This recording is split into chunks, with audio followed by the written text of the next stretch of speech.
Yeah, I know that you are a public speaker. You're a coach. You put on workshops. You do conferences for corporations. You're kind of all over the place, and it all falls under this umbrella of the Change Energizer.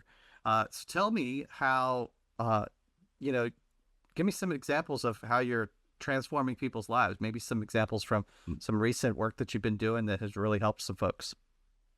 Yeah, so let me go first into the Change Energizer. One of the things that I'm certified in and I learned about was understanding who you are and where you're naturally gifted. And through a thing called the Fascination Advantage personality profile, I was able to figure out, through that where my giftings were. Somebody said one time, you can't read your own label from the inside of a bottle. Mm. And so the profile helped me to understand how the world saw me. And the nickname that it gave me was a Maverick Leader.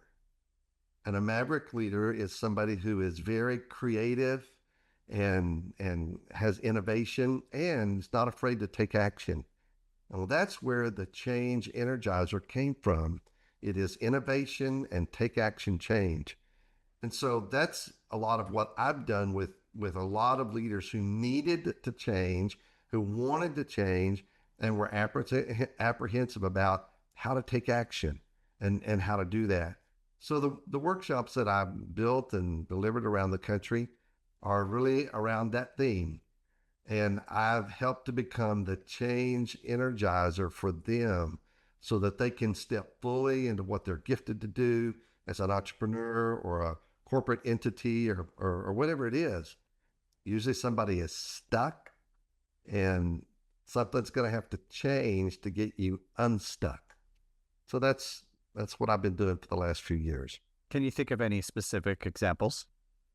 Oh yeah. So for instance, Olga was working for a company and she was in sales and she was just not doing very good at all. And her boss said, "You're going to have to do something because we can't keep this up." She was an immigrant from Russia, and so she said, "Scott, help me. I don't know how to. I'm not successful at this sales." And so I started coaching her, and I taught her about focusing on what matters and income producing activities, and so we did a 1 hour coaching session once a week for about 6 weeks. At the end of 6 weeks, she got her paycheck and she had a 300% increase in her paycheck. And she went, "Wow, this works." And her boss went, "Wow, this works." And she hired me because she saw an immediate change. That was early on. That was very fulfilling. Then I've got a client hired me. This was really cool. I was at a conference downtown Austin, and I got a call, and the guy said, "Scott, you were referred to me by a friend of yours, and I'm just so scattered. I've got so much going on, and I'm working 60 hours a week. I'm a commercial realtor and a broker, and I need help, and I've got this cash cow, and if I could just have time to work on this cash cow, I could almost retire on it. And can you help me?" And I said, "Yeah, sure."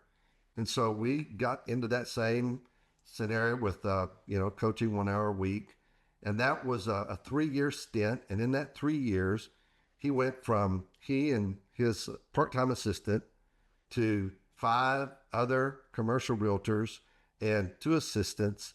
And now he's like the number two or three in his county as commercial realtors. He is knocking it out of the park. And he just needed some help in getting focused on what really mattered, income producing activities, and steering away from all the distractions that were pulling him away from what he wanted. I'm just good at that. I have a natural gifting to that. And so that's the kind of stuff I like to do. Yeah, it's great to hear the examples of you working one on one with folks. But I also know you're really good with groups. Do you have any examples of some teams that you've been able to help? Yeah, there's lots of those too. One of the ones that is kind of a big setting that I really had a lot of fun with was an organization in central Louisiana. And it was a people organization, service people. And it was one that had three divisions, 17 departments, and 65 specialized teams. And they said, "Scott, We need you to oversee those, and we need you to help create the organization flow chart, work on the speed of cooperation and the efficiency and the effectiveness of those teams.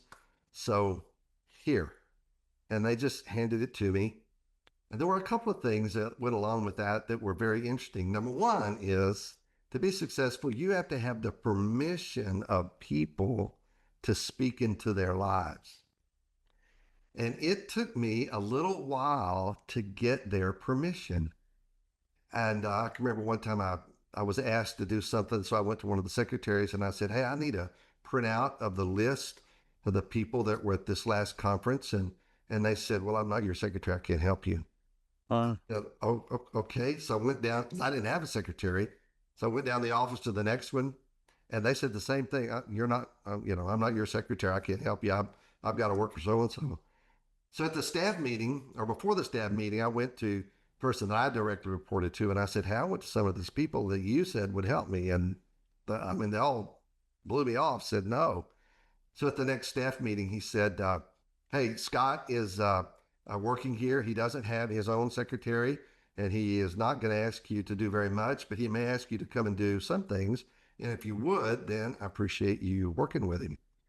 And so after that meeting was over, I went to that same first secretary and I said, hey, would you print out that list? Yes, sure, no problem.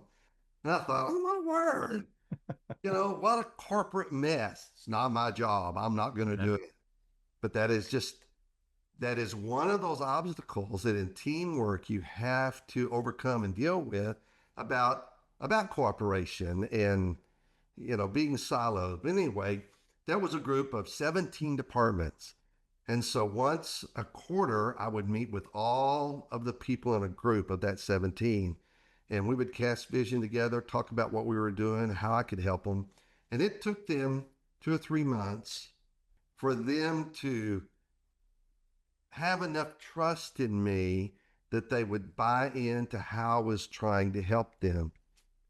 And one of those ways was we had an event sheet. We had a big facility and lots of places where they could come and do their thing. And so I said, I put a worksheet together and said, if you need a space, then here's a form, fill this out, and you're going to have to do it at least 6 weeks in advance, just 6 weeks.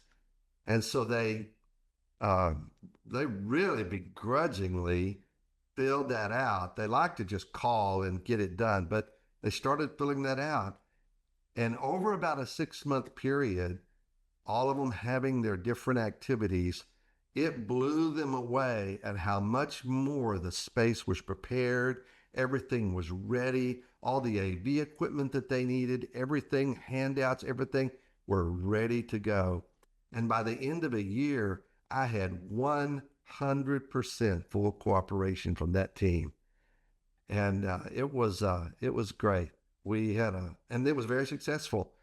People are still talking about it today. So that was a lot of fun. That was with a big team.